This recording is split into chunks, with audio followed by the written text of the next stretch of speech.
Well, hello, and you join us here today with a bit of a mid-year exam for Tom because we've been doing this podcast a while now. You've been getting to know watches, and I think it's time to test your knowledge. You up for it? No. Okay, I'll rephrase that. Are you ready? Yes. So, dear viewer and listener, what I'm going to do is pose 10 different scenarios to Tom that could or could not break his watch.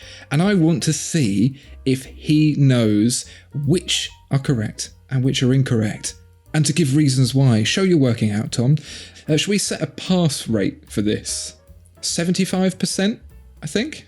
Okay, yeah, sure. Maybe we can record different takes so I can edit in the correct answers later, and we can do a congratulations you passed take at the end, just in case we need to use it. Oh, a bit like when the Queen goes into hospital and they do 2 different headlines just in case.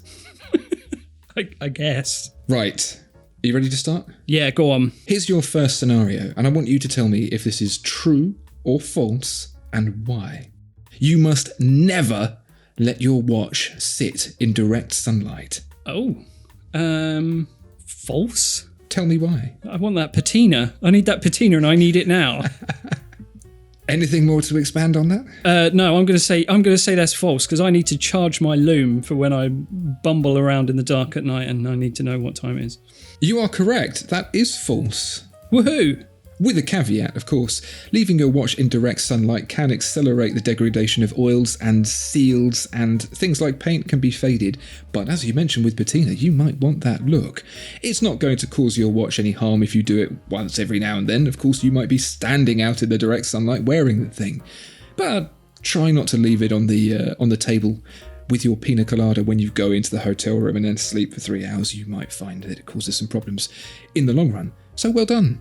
False is correct. Cool. By the way, dear viewer and listener, if you want to play along as well, please do. Next scenario for you, Tom. Here you go. Only a professional watchmaker should change your strap. Now, if you're as clumsy as me, I would suggest it because I've gouged many a case in my time with a screwdriver trying to ping those pesky spring bars out. But I think if you've got the dexterity and the tools, you could do it yourself.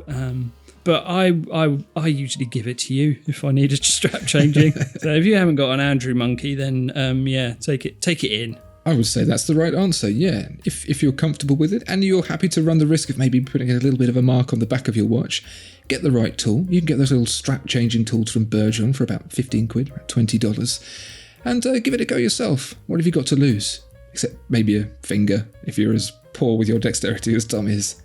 Well done. That is as the in American sporting parlance, which is my favourite, that is 2 for 2. Whoopee!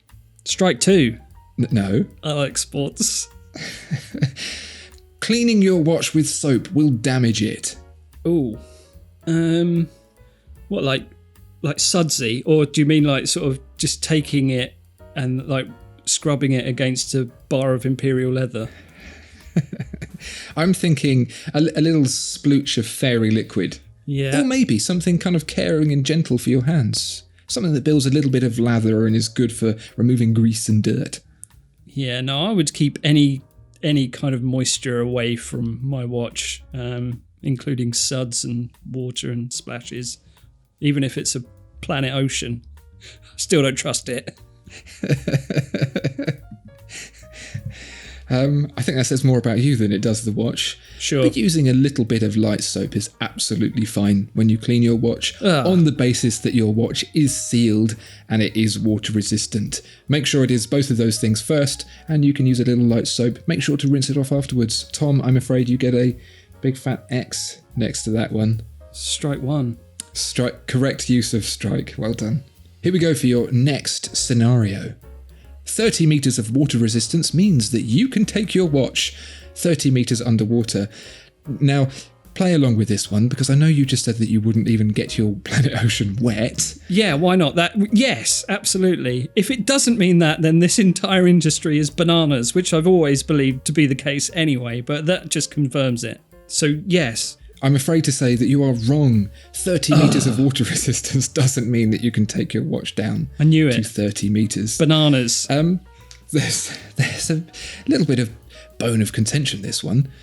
Some people would say, yes, it's fine. It says 30 metres, that's 30 atmospheres of pressure. That's what you get 30 metres below the waves. Others will say, oh no, because you get spikes of dynamic pressure in the water, and that 30 atmospheres is tested in a static controlled condition. So the general consensus for 30 metres is that it's suitable for washing your hands, 50 metres for swimming, and 100 metres for diving. Okay, fine. So your next scenario, Tom, you've had 2 wins and you've had 2 losses here, so you're at 50%. You are below the pass mark, so you need to get your concentrating head on and think. Tom, think. Okay, I'm trying. Ow. It's fine to wear the bracelet of your watch loose. Yeah, sure, that's fine. Do what you want. Just be careful that you don't make a broad arm gesture and it flies off and strikes an old person in the temple, because, that could be quite upsetting, because you could damage your watch. Yep. So, if that's how you like it, go for it. I mean, I don't like it loosey-goosey, because I'm scared of that very scenario. But, sure, why not? Oh, actually, no, this is a trick question, isn't it? Could it potentially damage your watch if it's rattling around like that on your wrist? Well, you tell me. That's what, I could, are you trying to trick me? Yeah, no, don't do that, because you'll damage your watch with it rattling around like that, all loosey-goosey. It is a trick question indeed. You did catch me out, but the trick works both ways. Whatever you were going to say, I was going to say the opposite. So of course you can wear it loose if you like. However, if you do wear it very loose, you have to be aware that the flexion in your hand does put undue strain on the bracelet in a way that it's not expecting. These days, for a solid bracelet, that's not too much of an issue, but for an older watch that has hollow links, they can be stretched. So I'm going to give you a pass on that one, because that was cruel of me. I do apologise. When they say, tested to 12 positions, is one of those positions loosey-goosey, jingly-jangly jubilee on the wrist, do you think? If it's not, Switzerland needs to sort it out, because it should be. Yeah. And your advice about not hitting old ladies in the temple applies both to when you're attending temple and hitting her in the side of the head. Cool. Okay, so now you have, out of 5 questions, you have got 3 correct and 2 incorrect. You've got 5 more to go here, just to let you know. Okay. Let's keep those ticks coming. All right. Tom, you shouldn't press the reset pusher when the chronograph is running. Ooh. If you shouldn't, then Watchfinder Service Centre has got a big problem on its hands, because I do it all the time. Yeah, that sounds like a Neddy no-no. I'm going to say that's true. Unless, of course, it's a flyback, then that would be all right, wouldn't it? Is that your final answer? Yeah, I'm going to say that's true unless it's a flyback. Final answer. The answer is unfortunately false. Ugh. Modern chronograph mechanisms have a blocking system, so if you do try to press the reset pusher, nothing happens. They caught you out before you could do a silly and break your watch. Sorry, Tom.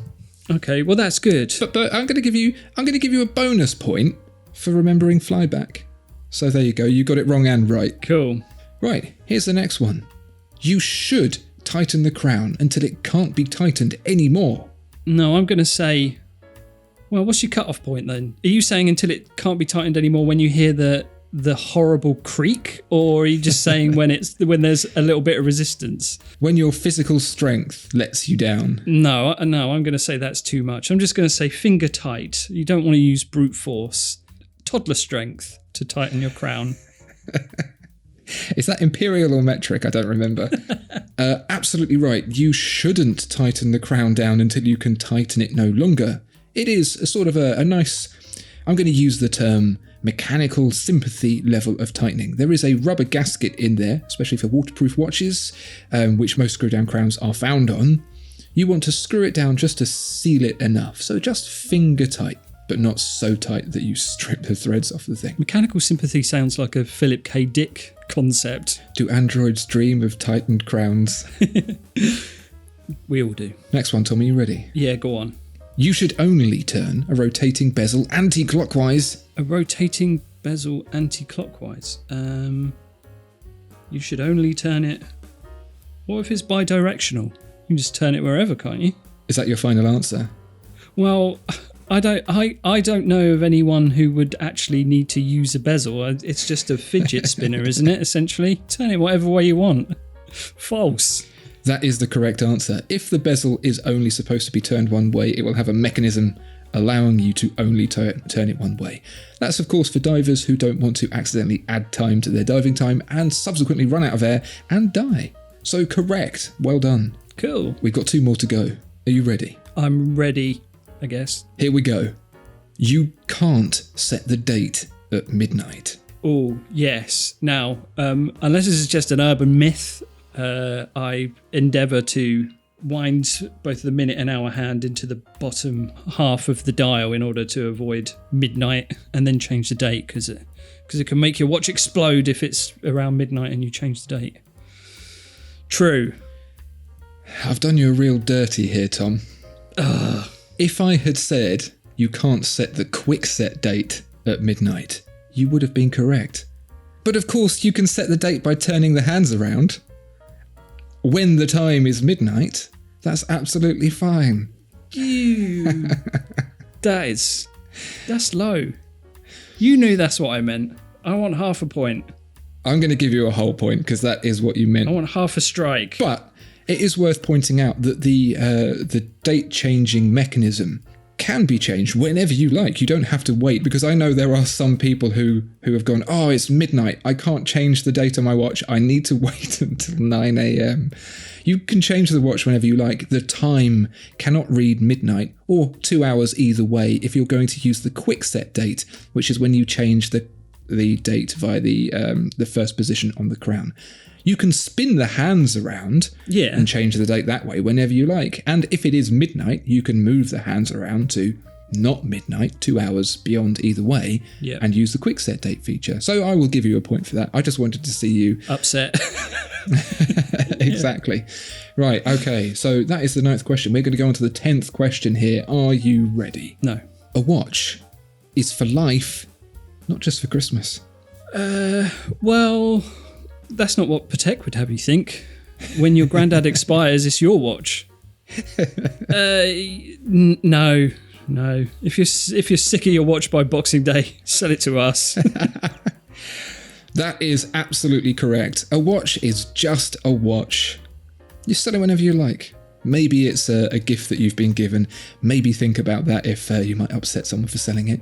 But don't feel like you have to hang on to something if you are not interested in keeping it. If you want to change up, absolutely. If you want to keep it in the collection and add some more, do that too. Either way is fine with me.